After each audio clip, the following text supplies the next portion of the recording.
สวัสดีค่ะวันนี้นะคะนกจะมี5ความจริงนะคะเกี่ยวกับสกอตแลนด์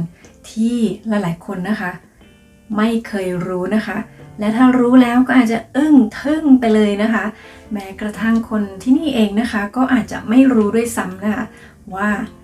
นี่มันคือความจริงเกี่ยวกับสกอตแลนด์ค่ะ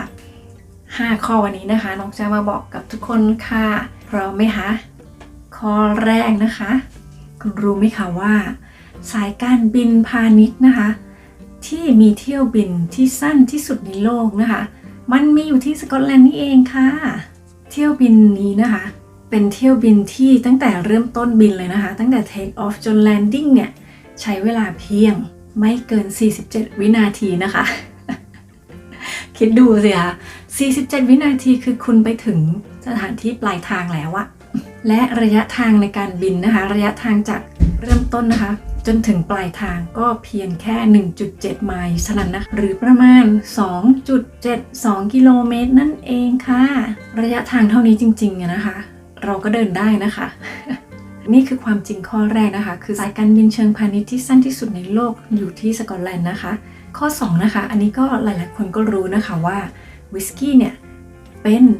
เครื่องดื่มประจำชาติของสกอตแลนด์นะคะวิสกี้ได้รับการยกย่องให้เป็นเครื่องดื่มประจำชาตินะคะตั้งแต่ปีคริสตศักราช 1994 นะคะแล้วรู้ไหมคะว่าการที่จะได้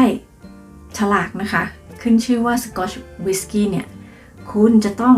มีการเริ่มต้นผลิตจนถึงขั้นตอนสุดท้ายเนี่ยนะคะภายในประเทศสกอตแลนด์เท่านั้นนะคะถ้าผลิตที่อื่นหรือว่า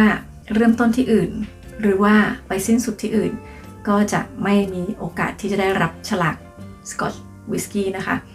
เพราะว่าสกอตช์วิสกี้เนี่ยเป็นสกอตช์ที่ถือว่าดีที่สุดในโลกนะคะและก็เป็นที่ต้องการมากที่สุดในโลกด้วยนะคะความจริงข้อที่3ค่ะในสกอตแลนด์เนี่ยมีคาสเซิลนะคะหรือว่าปราสาททั้งหมดนะคะโดยประมาณถึง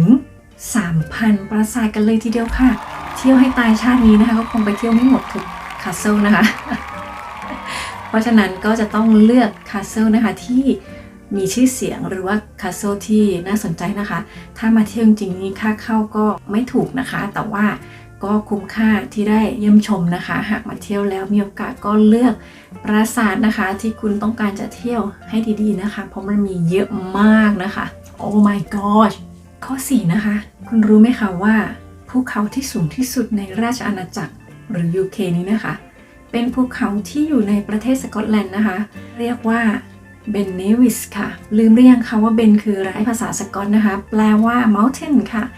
เบนเนวิสก็คือภูเขาเนวิสนั่นเองนะคะเป็นภูเขาที่สูงที่สุดในราชอาณาจักรนะคะตั้งอยู่ที่สกอตแลนด์นะคะในแต่ละปีเนี่ยมีผู้คนปีนขึ้นไปเที่ยวบนเขาเนี่ยถึง